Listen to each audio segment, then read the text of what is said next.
Welcome to Culture Before Content.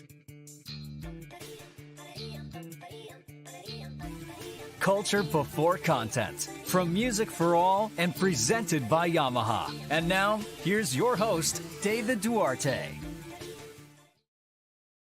Hey, welcome to the show. I'm David Duarte, your host for today's episode of Culture Before Content.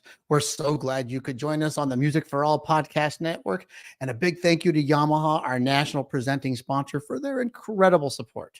At Music for All, and for all of us here at Culture Before Content, and hopefully you as well, our mission is to create, provide, and expand positively life-changing experiences through music, which is what we all do every single day. Well, maybe not all days, maybe not on Sundays. Who knows? A little bit. Now, let's talk about why we're here today. Culture. Whether you're joining us on Facebook Live or YouTube or listen later on Apple Podcasts and Spotify, we're thrilled to have you with us. So here's how you can stay connected and show your support. Many of you are watching live here on Facebook and YouTube. And so if you'd please like and share the broadcast, if you're tuning in, that would be great and helpful. And don't hesitate to leave comments and thoughts. Like here's my comment thought, hey, the weather's different everywhere. What's the weather like where you're at? For me, let's see. It's 79 degrees here and beautiful. It's not downtown, Vancouver, Washington. So stay connected through the week by diving deeper into our podcast. You can listen on the Music for All podcast network on both Spotify and Apple. New episodes are typically available on Mondays, and you'll be notified immediately if you subscribe. All right, let's talk a little bit about last week. So last week we had an amazing guest, Trevor Rundell. We discussed the importance of culture and band programs and core values. We talked about community building, leadership, and integration of that culture with content in the rehearsals. We emphasized the impact of consistent fundamentals and maintaining trust with parents. It was super fun. He is so good, so organized, and I highly recommend you go take a look at his website. Amazing. But let's get to this week's guest. Let's introduce him. Without any further ado, please welcome to the show, Mr. Jerell Horton from Vestavia Hills High School in Alabama. Hello, hello. Hello and welcome. Hey, what city is Vestavia Hills? I just realized, he's from Alabama, like the whole state. Where are you from exactly? It's a suburb of Birmingham. Good. I used to love driving to Birmingham. I love driving by the big rocket down the 65. Oh, yeah, I love that. Anyway, welcome. And why don't you take a moment and introduce who is Jerell Horton and how much fun we're going to have today? I don't know if I could sum all that up, but I am I'm a dad, I'm a husband, I'm a band director, I'm a friend. I'm kind of all of those things wrapped up into one. So I also love to encourage people. So I'm excited about this opportunity today, especially to talk right at the beginning of the new school year, just to help encourage as many people as I can. So just curiously, when does your school year start, or has it started already? It started last Wednesday. Last Wednesday was our first day of school. We started our teacher meetings the Thursday before that, but Wednesday was our first day of school. Oh my goodness. For me, that means you have to put shoes on. I don't know what to do. I'm kidding. Very true. How are the kids when they came back? Was everyone happy? Tell us a little about your band. I think everybody was excited to be back. I mean, we are in the South, so it is very hot. So I don't think they were excited about the heat, but they were excited to see their friends and colleagues and just getting back into our routine. I think they were really excited about that part. Amazing. So let's get into the culture part of Culture Before Content. All right, Mr. Horton, Jerell. What are your beliefs in culture? So you've got this band starting this year. What are some of your beliefs on culture? Oh yeah, there's your cool website. Man, I think when I think about culture, I think of kind of guardrails, so to speak. It's a way to establish the way that we're gonna live and operate, the way that we relate to one another, the way that we operate within our guardrails. When I think about culture, I just think about it. It's really the way that we relate to one another within our organization. Now you've been there for quite a long time. You've almost been there about 20 years. Like you were 2006 was about when you started. Yeah, that's right. I did read. I did my good homework there. But thinking back, what are some of the things that shaped that culture? What's it like from when you started to where you are now? And what are the things that you maybe changed or kept the same? How have things progressed over time? That's such an interesting question because my colleague and I, the other band director that I work with, her name is Heather Palmer, and she is more than just my colleague. She is like family to me. I mean, we even vacation together. We're that close, and we have such a healthy respect for each other. And she and I both have been working in Vestavia since I came in 2003 and she came in 2004. So we were both like assistants in the program before we took over as the high school band directors. And I read this book lately, and it gave me this really great word, or it's actually two words, but it's unconscious. What's the word? It starts with the C.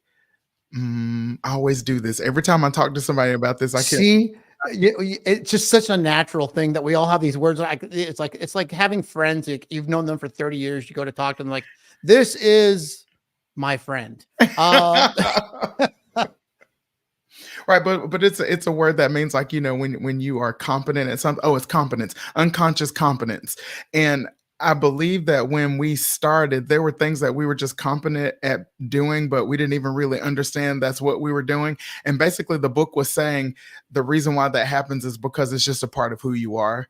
So a lot of the things that we established in the beginning of our time together was because it was just an extension of who we are, thinking about having real relationships with our students, like just authentic relationships, and relationships that weren't strategic, but relationships that were just based on having authentic rapport with each other, and also encouraging our students to not necessarily compare ourselves to the people around us, but to say to ourselves, we just wanted to be better than we were the day before, so that our own identity could emerge and that we could just kind of get into our own lane and kind of figure out who we were. So our unconscious competence was just really focusing on those things. How can we just create authentic relationships with our students and with ourselves, really modeled through our relationship, the relationship that I have with the other teacher, and then just making sure that we didn't box ourselves in by comparing ourselves to others, but to allow ourselves to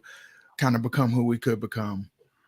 Yeah, I find that interesting because it's funny thing you say unconscious relationships, but to me, there's got to be something there that triggers that ability, because you can't just walk into any environment. I'm going on year 4 of the school that I'm so excited. It's year 4. It's the year where all the kids only know me. Yeah. Poor kids. But at some point, I still remember walking in the door and just, you feel like a stranger when you walk into a new school. Mm-hmm. And you have to create this, you have to create the ambiance of what you want. So something had to build that safety and trust. So maybe think about that for a second. So, how did you build it so it gets to the point of unconscious where it just becomes natural? Because, kids tend to be, they test you out from here, from time to time, Mm-hmm. especially in the beginning. But once you've won them over, there's no testing. There's just that culture of what your program is. Mm-hmm. Wow, I think that's a good question. It's also a very deep one. I was talking with, I was at the Summer Symposium. Great plug for the Summer Symposium. If you've never been, Music for All is really great. But I was having this conversation with Michael Rayford, and he was talking about coaching the Bluecoats in performance. And he said, like, there are 3 things that they talk about in performance. And number 1, you have to be connected to yourself. And once you're connected to yourself, then you make space to be connected to the people around you, the people that you are performing with.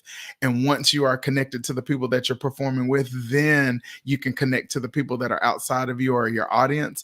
And I think at that point in time, the other teacher and I, Heather, had just connected to ourselves, like the kind of teachers that we thought we could be, the kind of teachers that we were. We had really great mentor teachers, Suzanne Winter and Clifford Winter. They really encouraged us to be just who we were in the classroom. And they were really great teachers, and they encouraged us, you don't have to be us. You just have to be the teachers that you're going to be. Like, we have the same destination in mind, and we may be able to get there, in slightly different ways, but do it the way you're going to do it. So I think it really started with us having this kind of honest thought of who we were as teachers, and just walked in that honesty, I guess, because really, let's just be honest, kids can see through it when you're being fake, or if you're trying to be really authoritarian. And I think you can probably tell, even though, we haven't really met in person, but we've had this conversation, like, I'm not that kind of a person. So if I came in the room like, fist pounding, and I think kids would be like,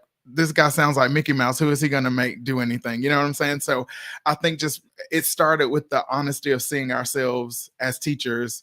And then how can we relate to the people that we're going to teach? And I mean, we have to see them as human beings too. One of our mentor teachers taught us that we should never assume anything about kids, that they're anything that we assume about them, we're already starting at a deficit. Yeah, and some of the advice that I was given that I like to share is even sometimes the kids that you've known for years, you've got to remember we don't know what's going on in their lives, Right. and you can one day walk into something that's not their fault, or it's the words that you say, because life is a series of impact moments, and that you can lose a kid in a moment. And when I know, my advice to new teachers on there is, monitor your moments, because you may be right. But you could, I always say, as my father always used to say, you could win the battle, but you can lose the war. Pick your moments. So, and I always advise, when sometimes you have to accept, I call it, grin and bear it is what I always call the first years. Accept that you're right, but you're going to have to shape the person in front of you, because you could win the battle. And like you said, that authoritarian concept of leadership. But if that kid decides to quit, good luck. Let's see how we're going to get them back. And so that, that kind of leads me to the leadership of your band. So, I'm sure you have some type of leadership program in your band. What kind, talk about your band leadership. It's so funny because today, just before I got on with you, I'm trying something completely new this year. I've never really done it this way, but we always meet in a circle. Our leadership team, like anytime we meet, we always meet in a circle. So I've decided to start what I've called Sunday circle ups, but it's a Google Meet. So I sent them a poll, what time is good for you? So we have our Sunday circle up, and we had our first one today, and it was really great because, I mean, kids are busy, we're busy, and sometimes you don't have that opportunity to. Uh-oh. Looks like we've lost a little bit of our broadcast, Phil. Patrick, do you know if there's anything going on in the background? I'm just going to fill in right here. Hello? Let's see what Patrick had to say. Patrick says, keep going. All right, folks. So we'll take a break here for a moment from talking to Mr. Horton. And we'll just say, so I know, like, we'll take a break. A lot of you are starting band camp. Maybe some of you out there. If you're out there, maybe give a comment on when did your band camp start? How's band camp going? And just such a how's the weather going when they're band camp? But I'm gonna move on to some of the other things that we're going to talk about today. So one of the things I like talking about. Do I have somebody come? Oh, nope, I was hoping there. We were going to talk about a culture of excellence. But like I said, when we're talking about Vestavia Hills Band, his website, amazing. Just some of the most amazing things. His website is vhrebelband.org. And that's one of the, hey, welcome back. Are we here? I think the internet gnomes got very angry with me for a second. Put them back. You know what I learned right about then? I gotta have something ready to go and fill their concept. I'm like, I was going through your website for a second, and I just realized it's like, I gotta have some coherent thoughts on things. Anyway. Welcome back. So we were on Sunday Circles. Yes, you're on Sunday Circles. Yeah, no, and I think I was explaining I'm trying something completely new. Everybody's busy, so I decided to do a Sunday, just a 20-minute gathering to give the kids their goals for the week. Make sure we go over student leadership procedures, making sure everybody knows their role before we roll into. We're a morning rehearsal band, so I don't get the school day to talk to them before rehearsal. So I thought a Sunday kind of internet gathering might be a great way to kind of get them and it was really cool. Like, all the kids were like, oh man, this is really awesome. We got an opportunity to chat before our Monday morning rehearsal. But like I was going to say too, I think there's been an evolution of student leadership at our school.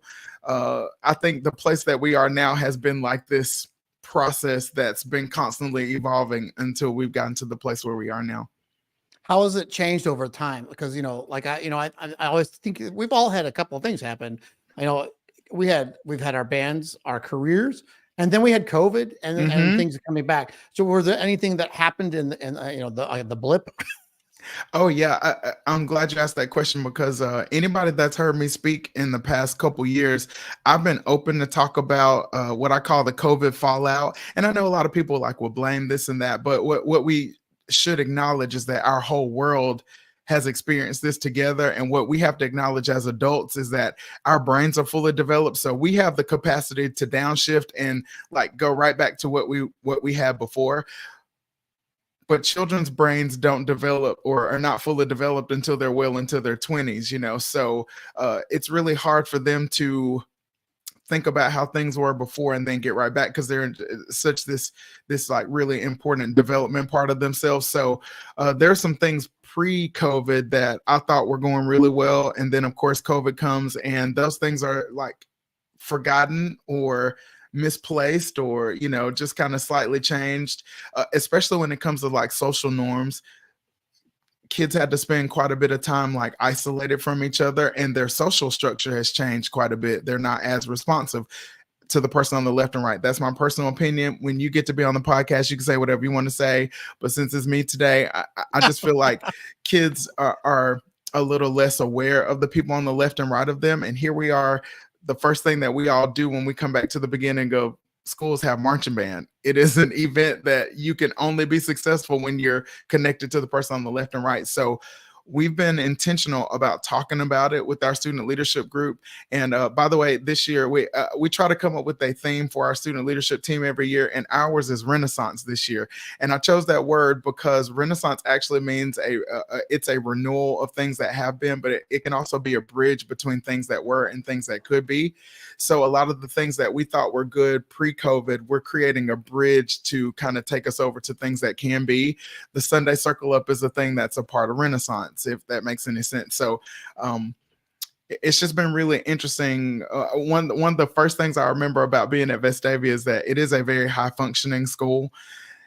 So the first thing I noticed about the student leadership at the time was that there are way too many cooks in the kitchen. So we were just like, okay, we have all these students that are able-bodied. They need jobs. They need specific jobs. So part of our evolution became, okay, if we have all of these cooks, then let's figure out what they're best at cooking. So instead of asking them to make everything, we just ask them to make the one thing that they're really good at and like let that be their specialty. So I know I kind of mentioned to you this whole concept of what I call Lego leadership. It's a part of that concept. I was just going to get to that. It was because I was like, I know I was going to talk about the Lego leadership, and it's like the very first thing that I was going to ask about was the individual skills that you recognize. Mm-hmm. What are some of the individual skills recently that you think that you could share with us for some of the kids have? Well, it's interesting. I think we have to be careful in our music classrooms that we understand now, and I don't mean to be preachy, but I'm very passionate about this, but it is a music classroom, but we all have to understand that not all of our students are going to be professional musicians. Like, I mean, I have 4 kids. My youngest just turned 4. I'm probably going to have to teach for 40 years. So if I'm in a classroom for 40 years and, if I think about all the students that I teach for 40 years, maybe 10% of them over the course of that 40 years may be professional musicians. That's a pretty large number, but 100% of them are going to be professional people. So I need to make sure that everything that happens in the classroom can be applied to lots of different things and not just playing notes and rhythms. So that was kind of one of the things that went into this way of thinking. And, sometimes the way music classrooms are set up, especially band rooms, you have first chair and you have last chair. Well, there's a self-esteem thing that happens sometimes to a kid that's sitting last chair. And especially if they're sitting last chair for more than 1 year, they start to think, I'm not valued. Well, actually, we can't have band without you. Do you know what I'm saying? So right. I wanted to find a way to help students to see that they bring something to the table that's not necessarily just music. Some of my greatest leaders are encouragers, or some of my greatest leaders are people that are really good at logistics.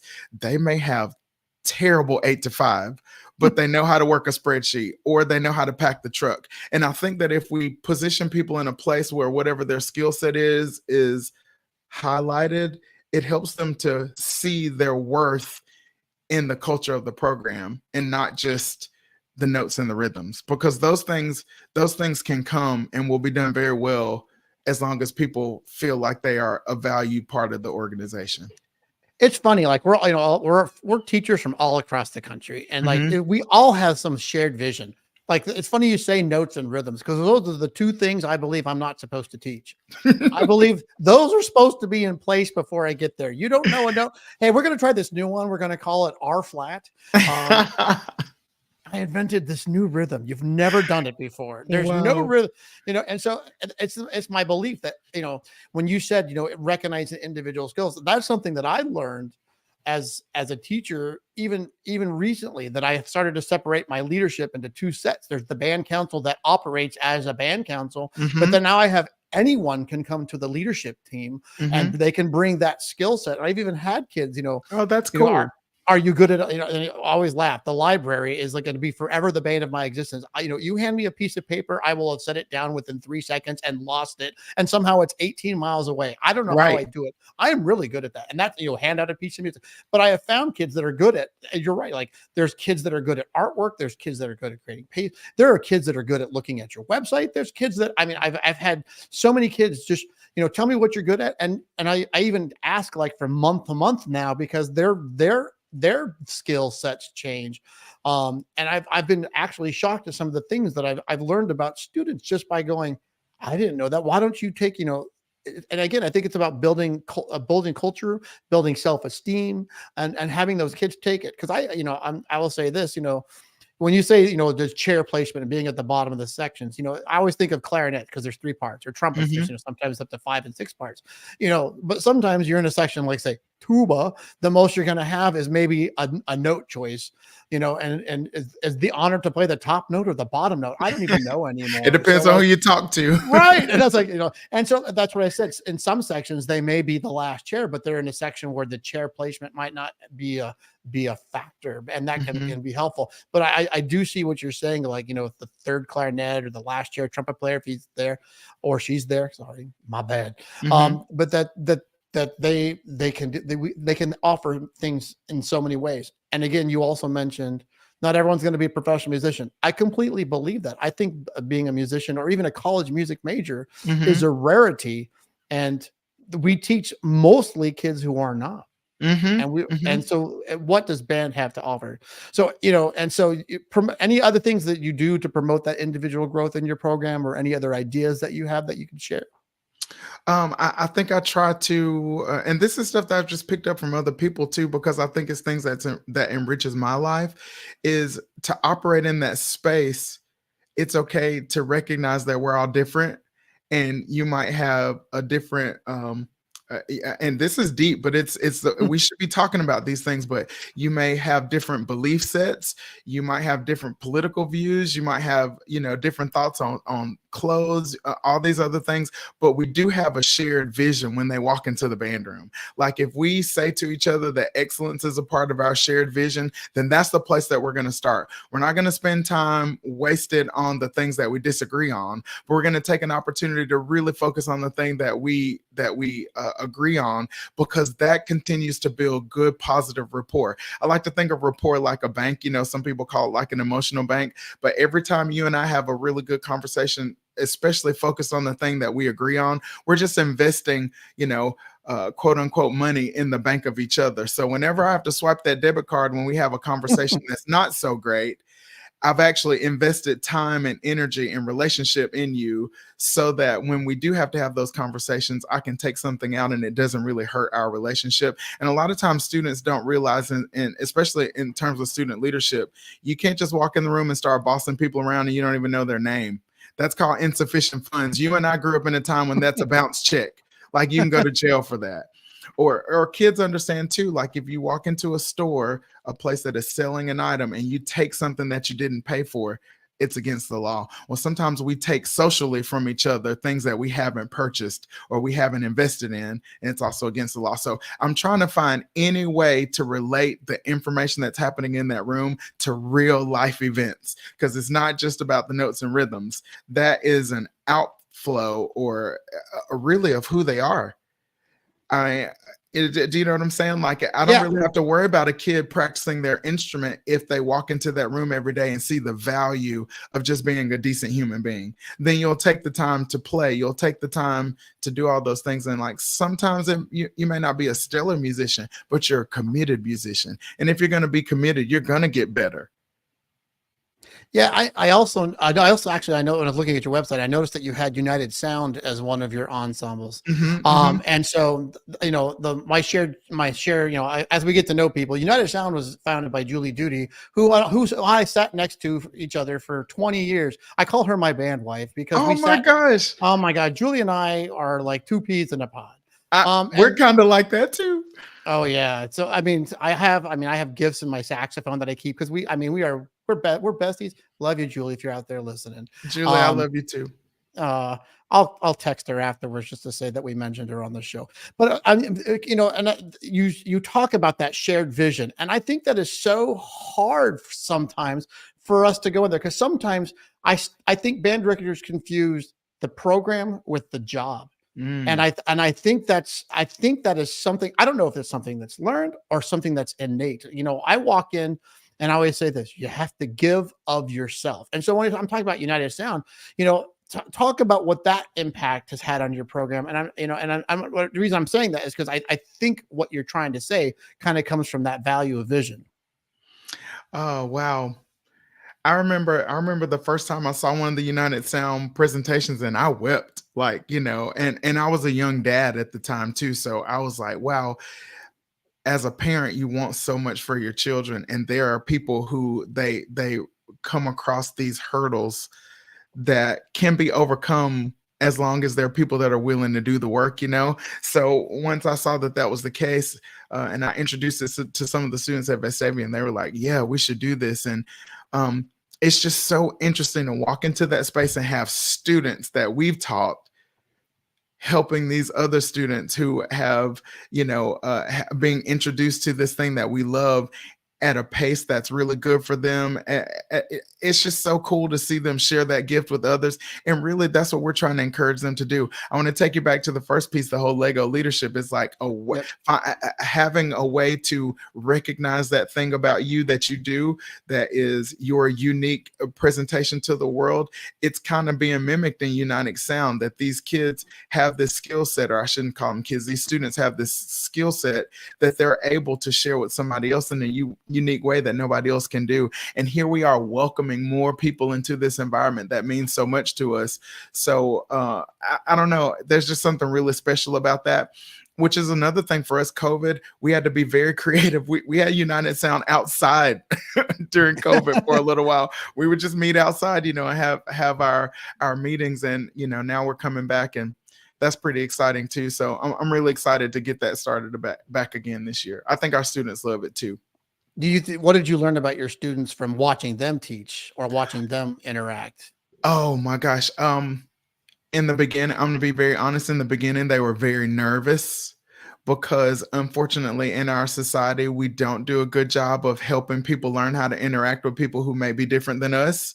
So there was a little bit. Now, my school system does a really good job of keeping our exceptional students kind of, in the social midst, but there was still like this uncertainty of how do I interact, what do I say, what do I do? And I think I see that fall away once our United Sound musicians came in the room and we started having these conversations, and we're celebrating them learning rhythms, and we're celebrating them putting their fingers on the instrument. I just saw them open their minds to a different way of communicating, and open their minds to not seeing them as being different, but just unique in a way. Do you know what I'm saying? Like that was the Yeah. thing I took away.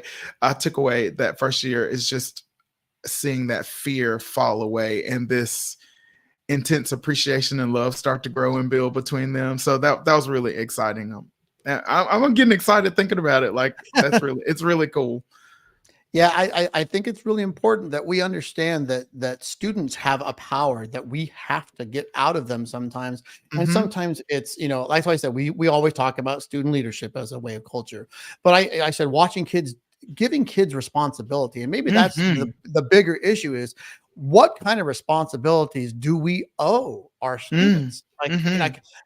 I had a band director friend a while ago. We got into this, not I say argument. I thought it's my, sometimes it wasn't an argument. It was more of a conversation about how much her band was doing because she was doing it all and her band was succeeding despite the fact that there wasn't that. And I don't know what we did to change it, but we finally got to the point where we started flipping the switch a little bit and have the students do more. And then what became of her band being so good became her band being incredible and unstoppable, because once she gave the reins to the kids to do what she knows, oh my goodness. And so that impact of music education on personal development is huge. I mean, and I think it comes down from a couple of other things like instilling discipline and teamwork. What do you think? I think you are touching on a subject that is really near and dear to my heart as well. I told you we had really great mentor teachers. Miss Winter, I taught middle school with her, and she was like one of those teachers that, you know, you would just have on your wall. You know, she was so great, but she would always have these really great sayings. One of them she said to me is that I hired you to be you and not me. You know, just encouraging me to develop into the teacher I could become. She also reminded me that the more you do for students, the less they do for themselves. Great statement. And while you were talking, I was thinking, I'm sure this book is behind me, but there's a book by Daniel Pink called Drive. Have you read that book? Not yet. No. It's really great, but there's this whole section that talks about autonomy, and it talks about how it is a component in motivation. Like when people can operate in an era of a little bit of autonomy, it just helps them to be a little bit more motivated. And sometimes, let's be honest, we take away the option of autonomy in the band room because we want everything to just be boom, boom, boom, boom, boom, just so. But I feel like if we give students the opportunity to participate in the things we want to be boom, boom, boom, they take the ownership, and by having that ownership, that autonomy breeds this pride. Not being they're proud of what they're doing, not prideful in the sense that it's boastful, but you know that they're like, this is something that we did, and that's something that I'm trying to encourage myself, to allow my students more space to do more things. In the Sunday circle up today, we were just talking even just making a t-shirt for the leadership team. I was like, can I just get 3 or 4 of you to do that? Like you design it, just come. Do you know what I'm saying? It's like those little things. Oh, yeah. Because they got excited about it. They were like, oh yeah, we'll do that. Or the other thing we're going to do, if you've ever seen the movie Mean Girls, you know, on Wednesdays they wear pink. So we decided this year for our band, on blank day, we'll do blah, blah, blah. So that's either we'll all wear the same thing or we'll all do one thing, but that's something that we're deciding as the leadership team. And even though it was an idea that popped in my head, the implementation of it has to be student led. My good friend Fran Kick says that dolphins speak to dolphins better than people do. You know what I'm saying? So I think when we give students the opportunity to, and especially the older they get, like, I mean, think about it. Rick Good, the band director at Auburn, told me one time, yep, the only difference between a high school kid and a college kid is 3 months. That's true. Do you know what I'm saying? So when you get a kid in 9th grade, in 4 short years, they're going to be going to college. So we have to be very careful that we're thinking intentionally about how that 4 years is going to be spent. They're not CD players for my pleasure, to play the Persicated, to play the Hindemith. Like, we might get an opportunity to do those things, but those children weren't born for me to play Hindemith. They were born to be world changers. Like, we have to be able that we're giving them the tool sets to take whatever skill that they have, and be it so that we're doing it through music, but we're also cultivating these other skills that they're going to go out into the world and be able to do really great things. And hopefully they're not just kids that can check things off a list, but they can think creatively, because creativity is not something that is just an art in music, but it's being able to have an open mind and be a problem solver. So the creativity that we're teaching in music is not just for the value of the arts, but it's just for life in general. Well, I think more and more, the older I get and the longer I teach, I really, really feel the last thing I teach is music. Mm-hmm. I really feel that band is really is more about what the classroom offers for the success. And it's just how many life skills can you think of that band teaches? But I think sometimes we as band directors undersell what we offer to our students. And sometimes it's so, you know, we don't even think of it in a conscious way that we forget that that's some of the things that we do, you know, like we are so regimented and organized. Like I'm sure you have a way that your kids come into the classroom. I'm sure your rehearsal starts off a certain way. I'm sure that your rehearsal goes a certain time, and I'm sure there's a certain closure, and then we're done. And then you have lather and rinse repeat for the other 179 days. But beyond that, but I mean, what I always say the long-term benefits of music are huge. And I can't even fathom. I really think we should have a team sometimes of band directors sit down. What are the things that we teach that we should be offering? Because I always feel like, our schools sometimes our schools and our districts don't promote what we do because they don't understand what we do. And they always see the product and not the process.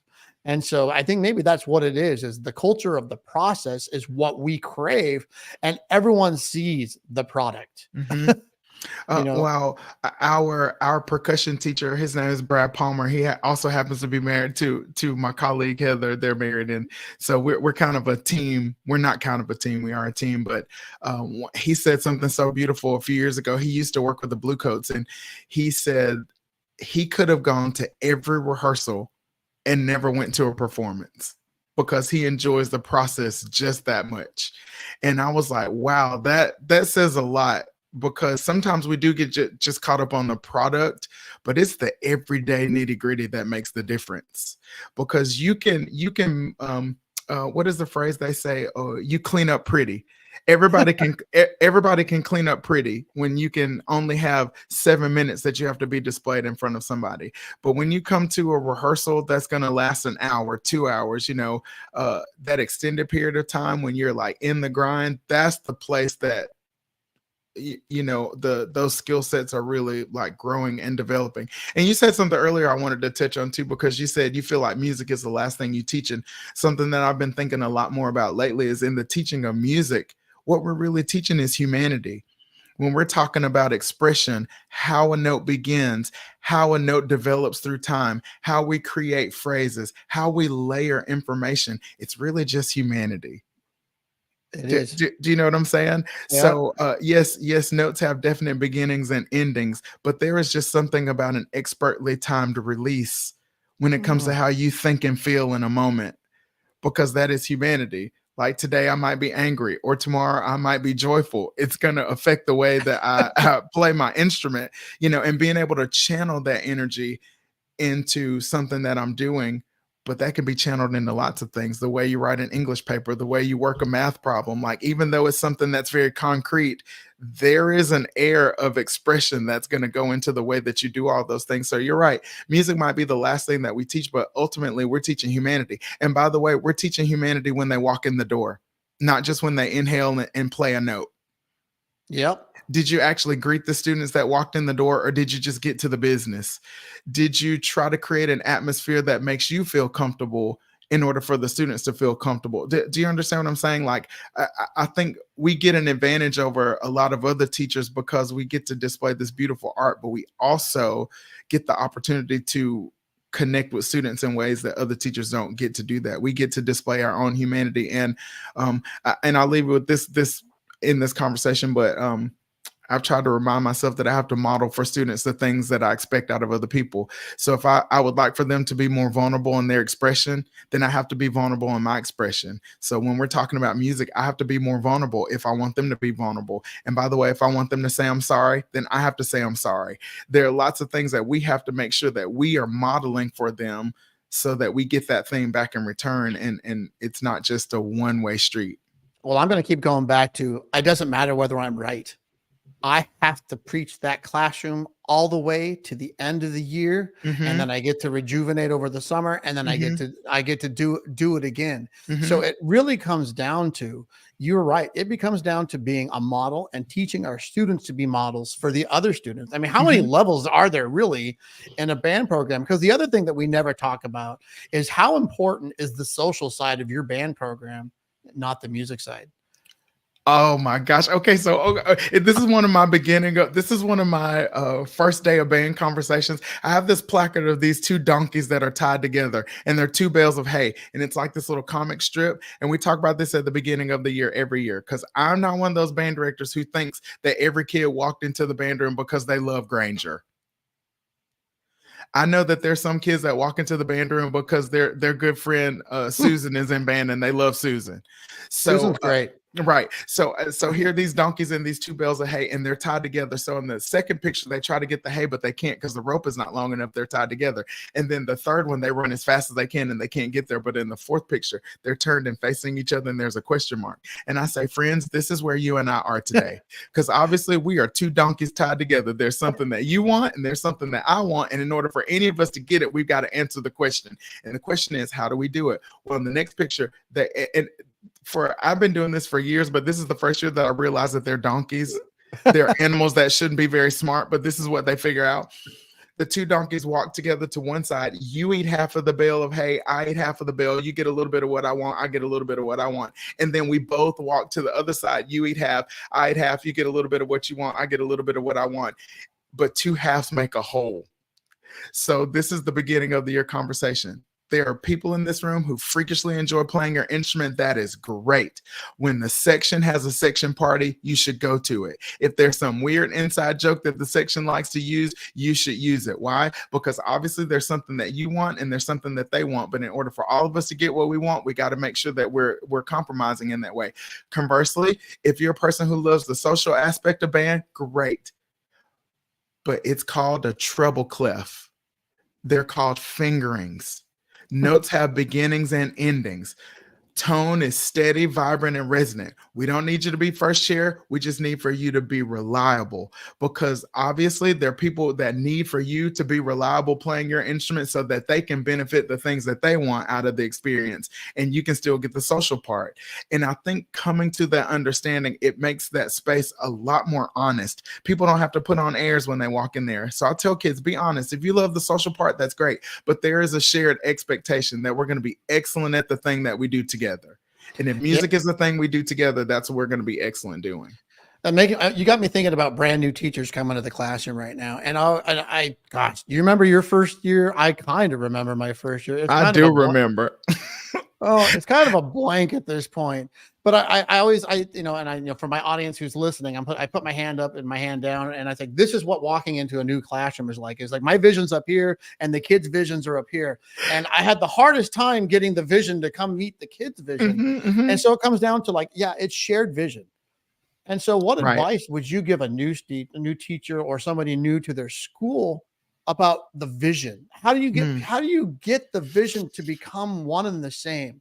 Your competency and your students' competency are very different when you walk into a new school. Like I assume this is kind of where my culture article started my life.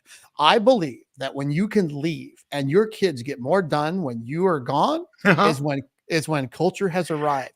And because that culture is shared vision. And so that shared vision is what we seek. It's what we want. Like I always, I'm thinking to myself, the New Year's coming.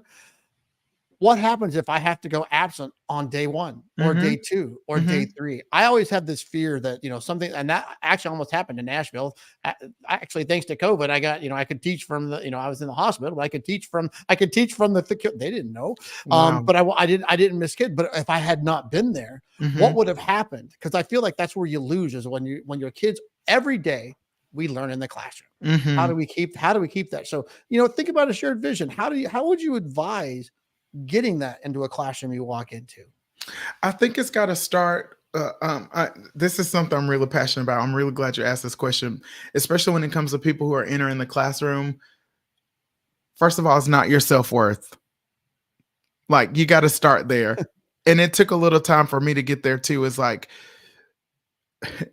you cannot put your happiness in the hands of people whose brains aren't fully developed. So that can't be like what you do in the classroom. It just can't be your self-worth. It's a part of what you do. But, when I pass away, I don't want people to stand up at my funeral and talk about how much of a good band director I was. I really like for them to talk about, I was a decent friend, I was a good dad, I was a good husband, all those things are important to me. So I think it really starts with being honest, with looking at that person in the mirror to say, this is not my self-worth. Starting there, and then being able to walk into that room every day and not create a hierarchy because the people that you're standing in front of are younger than you. I've been telling people a lot lately. I'm at a point in my life where I don't look up to people and I don't look down to people. I look across. because there are homeless people that are happier than me.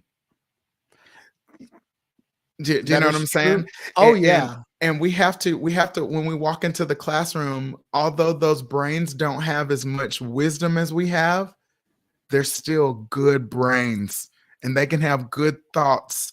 So what I bring to the table, so if I talk about Lego leadership, I'm not a piece that is excluded from the structure. I'm a piece that is included in the structure. So I bring a set of skills and knowledge that's going to be detrimental to that classroom working. But the people sitting in front of me also bring a set of skills and knowledge that's detrimental to the classroom working. So in order for that vision to be shared, I have to be able to say, this is what I bring to the table. These are the things I'm good at. These are the things I may struggle at. And in these things I'm struggling at, that's where I need your help. So my students do know when they walk into our band office, the other band director, Heather, she is so much more left brain than I am. I'm very much right brain. So I'm like, oh, this would be great, blah, blah, blah. My desk is a mess on a regular basis. She cleans her desk every single day.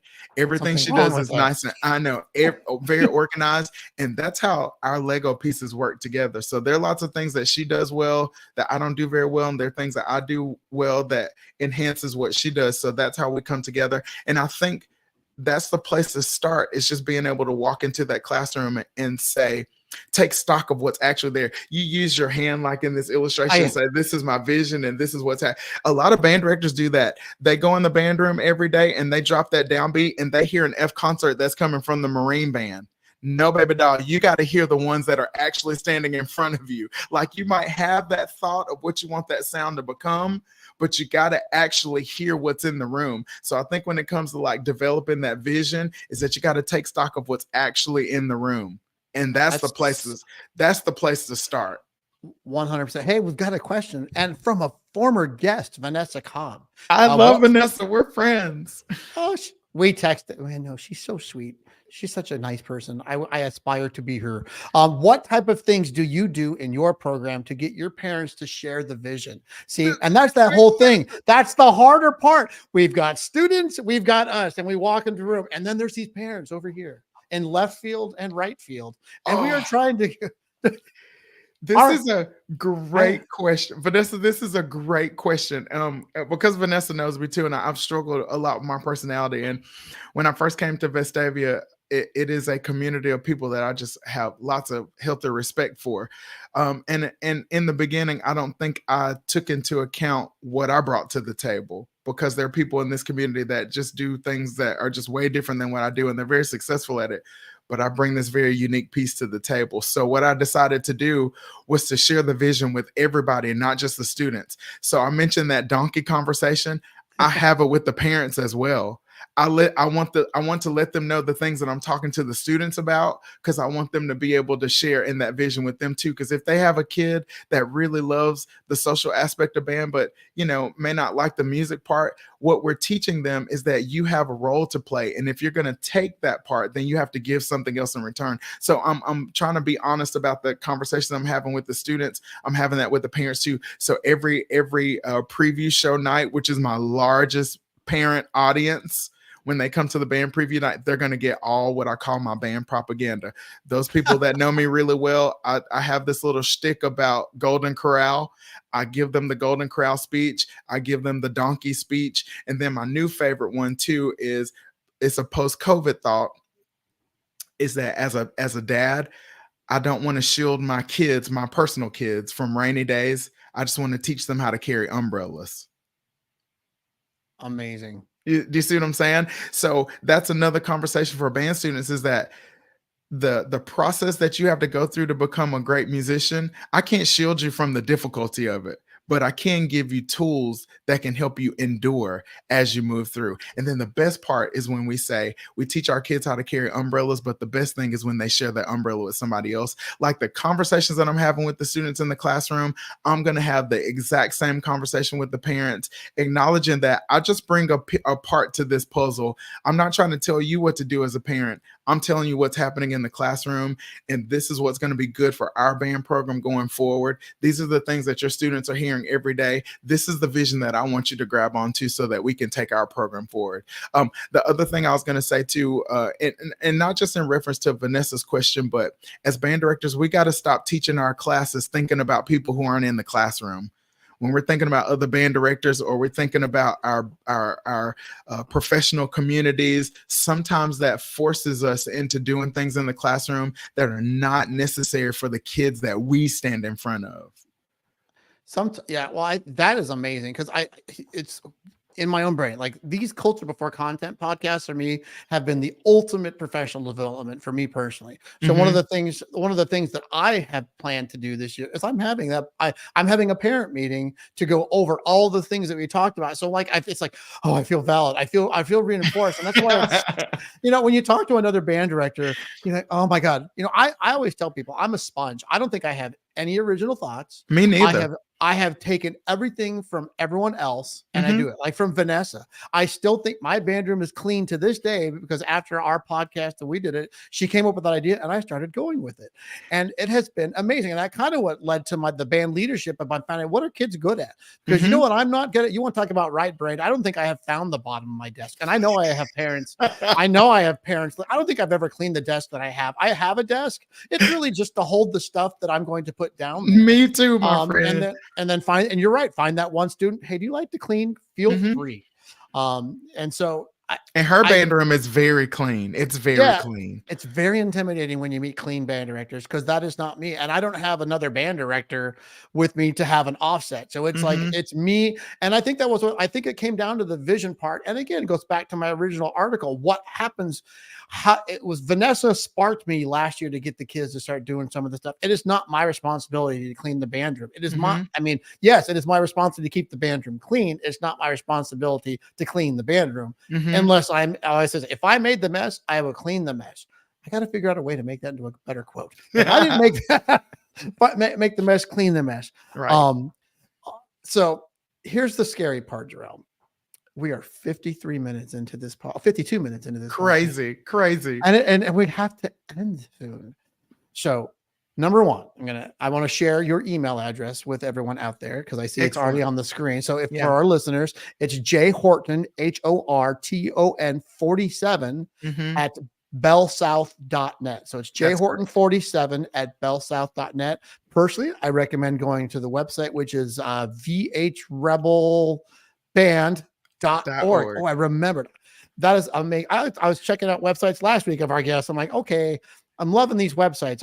I got to find somebody better. So, but amazing, and I always tell people, go research the people that are here, go find inspiration and bring a little bit of what's out there into your own self.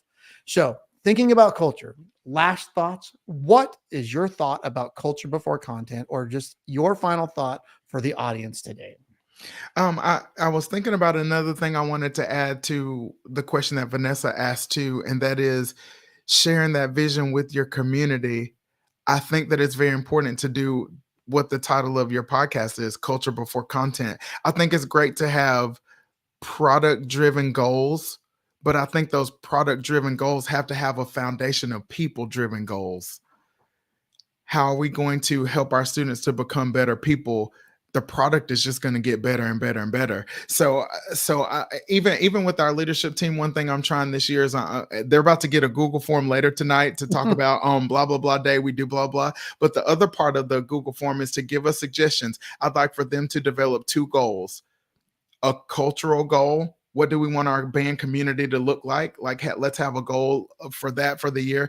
And then a performance goal. Let's think of things that we want to do from a performance perspective that's going to make us better. But I'd like for the community piece to come first, and then the performance piece to be second.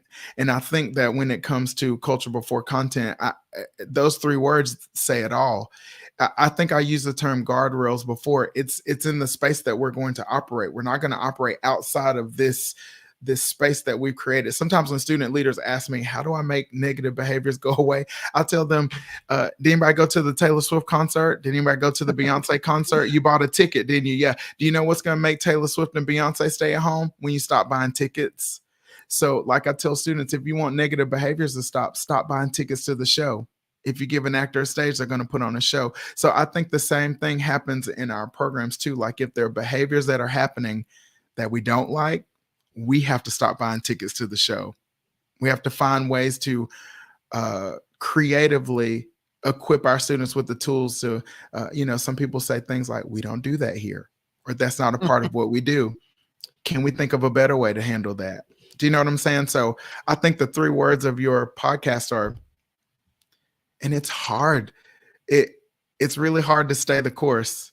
I mean, Vestavia is a great band program, but we're not a nationally known, you wouldn't just walk in the room and drop our school name and people are like, oh, because really, ultimately, it's not about that. I want the people that graduate from Vestavia and have gone through the band program to be able to take away something that is the excellence of what they've been a part of, but also something that manifests good things in their life that's going to grow and help the world to be a better place. And I'm just going to do that through music. We're going to have really passionate moments. And I think some of our best musical moments have never been in front of other people. I don't necessarily know if that's a bad thing. Anyway, I hope that answers the question. I think we all have to be very honest about what we're doing in the classroom every day. Sometimes people say it's just band. Yeah, it is just band, but you're also teaching the people that are going to cure cancer. Yes. Do you know what I'm saying? So that's a heavy responsibility. You are an amazing person, Mr. Horton. I thank you so much for being on the show today. You are truly an inspirational leader. Oh, you're very kind, but I still like an artist. So I steal from lots of people who have come before me. And if anything, I'll just say for the people that are listening, just stay the course. And if nobody ever knows your name, you're not anonymous to the people that you teach. Thank you so much for being here today. You're welcome. It's my great pleasure. All right, audience. Thank you so much for listening. That was amazing. I truly believe this is some of the best professional development you get by hearing some of the most amazing people share their stories and how they do their culture to make their band program work. So thank you for tuning in today's episode here on the Music for All Podcast Network. We immensely thank Yamaha for their continued support as our national presenting sponsor. Remember, if you're on Facebook, YouTube, share. And if you're listening on Spotify and Apple, listen. Let people know we exist, and I hope to see you all next week. Thanks for coming.